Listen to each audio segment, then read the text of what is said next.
In this week's episode, we're going to talk about building personal experiences with and for your donors. Well, what exactly does that mean? Let's talk about it.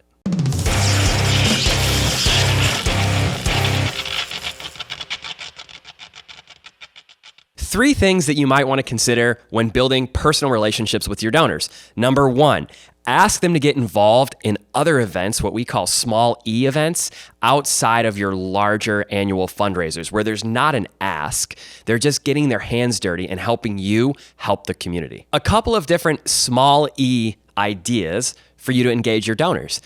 Take them out for coffee. Think about like community outings or wine tastings or painting with a twist. Anything that you can do in an intimate setting to really build a relationship outside of your larger fundraising opportunities without an ask would be an example of a little event. The second way to create meaningful experiences with your donors is to ask them questions. When we get with our donors, we have a tendency to perhaps start talking about our organization. What we should be considering doing is asking very thoughtful questions of our donors. What was it that originally inspired you to get involved? What has been the most meaningful thing about board service or serving this organization, whether that comes to your time, your talent, or your treasure? How can we continue to keep you involved? What have you loved? What would you love to see from us? This is a beautiful way to just have more thoughtful conversations with your donors.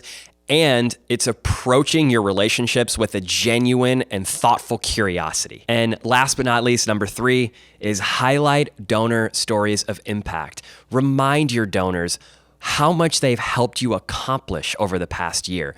The little moments are the big moments. So take all of those little moments and tell an impactful story that reinforces the power behind your donors being a part of your community. Remind them why they give, and you take a transactional relationship into a forever relationship.